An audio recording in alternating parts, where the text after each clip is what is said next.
സിനിമയുടെ വിജയത്തിന്റെ അളവുകോൽ ഇന്ന് കളക്ഷൻ കണക്കുകളാണ്.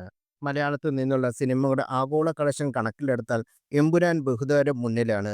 എമ്പുരാന്റെ ആഗോളത്തിൽ നിന്ന് ആകെ നേടിയത് 275 കോടിയാണ്. എമ്പുരാൻ മലയാളത്തിന്റെ എക്കാലത്തെ ഹിറ്റ് ചിത്രമായി മാറിക്കഴിഞ്ഞു.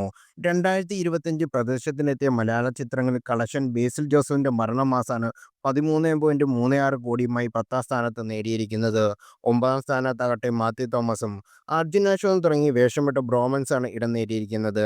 ബ്രോമൻസ് ആഗോളതലത്തിൽ 13.72 കോടി രൂപയാണ് നേടിയിരിക്കുന്നത്.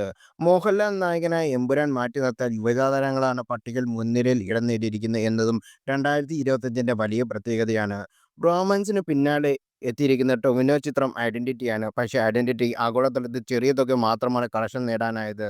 ടൊവിനോ നായകനായ ഐഡന്റിറ്റി 16.50 കോടി രൂപയാണ് നേടിയത്. പട്ടികയിൽ വീണ്ടും ബേസിൽ നായകനായ ചിത്രം ഇടം നേടിയിരിക്കുന്നു എന്നൊരു പ്രത്യേകത. 7ാം സ്ഥാനത്തുള്ള 13.40 കോടിയുമായി പൊന്മാനാണ് ഇടം നേടിയിരിക്കുന്നത്. 6ാം സ്ഥാനത്ത് മമ്മൂട്ടിയാണ് എത്തിയിരിക്കുന്നത്. മമ്മൂട്ടി നായകനായ ഡൊമിനിക് ആൻഡ് ദ ലേഡീസ് ബോയ്സാണ് 6ാം സ്ഥാനത്ത് 2025 മലയാള സിനിമകളിൽ ഇടം പിടിച്ചിരിക്കുന്നത്. Dominic and the ladies purse 20.09 കോടി രൂപയാണ് നേടിയിരിക്കുന്നത്. ഗൗതം വാസുദേവ് മേനോന്റെ സംവിധാനത്തിൽ തുടങ്ങിയ ചിത്രം Dominic and the ladies boys.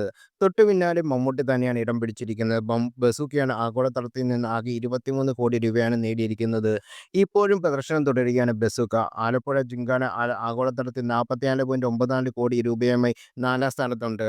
Officer on duty 53.10 കോടിയായി രൂപയും 3ാം സ്ഥാനത്ത് ഇടം നേടിയപ്പോൾ യുവനടൻ ആസിഫ് അലിയുടെ രേഖാചിത്രം 57.30 കോടിയുമായി 2ാം സ്ഥാനത്ത് എത്തിയിരിക്കുന്നു.